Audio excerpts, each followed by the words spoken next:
Okay, let's do another couple of examples of linear differential first order equations. So I've got this linear dE, linear in y. Sure, sine of 3x or 3t, my independent variable here is t. That's nonlinear, but it doesn't have any nonlinear y's in it. I want to put this in standard form, y prime plus p of x, or p of t here, y equals q of t. Then my integrating factor, u of t, will be e raised to the antiderivative of p of t dt. So I want the antiderivative of negative 1/2 dt. That would be negative t over 2. And all of that is up in the exponent of e. It's e raised to an antiderivative. I know that's weird, but get used to it. Multiply everything by this integrating factor. So stick that in on every term. Then the left side, every single time, is the product rule of y times u. This is u, the integrating factor. You should check that on your own. Do the product rule on this. Make sure you get this, the left side. The right side we haven't done anything with. I just pulled the 2 in front. Then we take the antiderivative dt, both sides. The antiderivative of the derivative, those cancel out. Those are inverse operations. I just get what's inside. So now I just have to integrate this. So that's an integration by parts problem. You probably remember doing that back in Calc 2. I just looked it up in an integral table, which is perfectly fine here. That is this. Don't forget the plus c. And then to get rid of this, because we want to solve for y, multiply everything by e to the positive t, which will really, it just cancels out all these e to the negative t over 2's. So really, this factor is just canceling out. Oh, but we got this c. Don't forget the c over there. So we multiplied everything by e to the t over 2, including the c. That's why we get 1 here. Okay, now this was an initial value problem.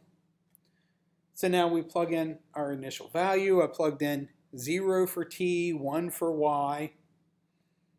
Solve for c, I got 13 over 37. And then write down that particular solution.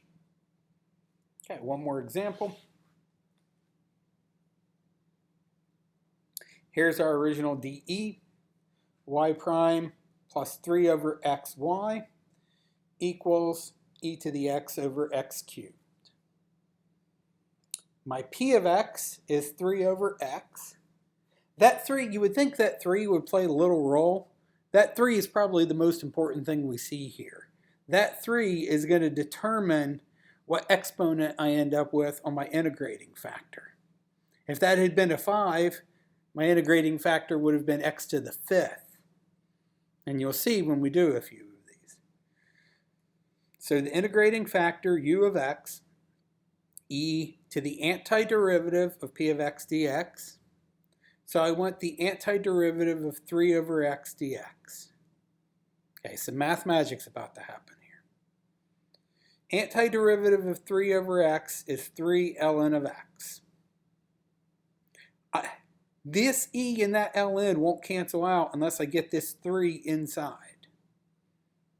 Okay, so we're going to drop the absolute value. So technically we have 2 different solutions here. We're going to use the one where we only allow positive x's.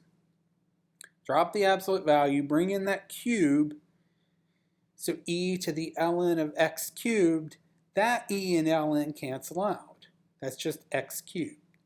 If that had been 5 over x, we would have x to the 5th here. Multiply everything by the integrating factor. So I stick in an x cubed everywhere. Notice here, this is going to be 3x squared when that x cancels, one of those. Then the left-hand side is the product rule of y derivative of y times x cubed. Check that.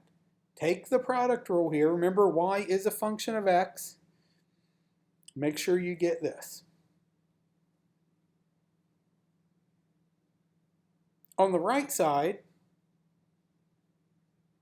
oh, here this x cubed and that x cubed that was already there canceled out. I just have e to the x.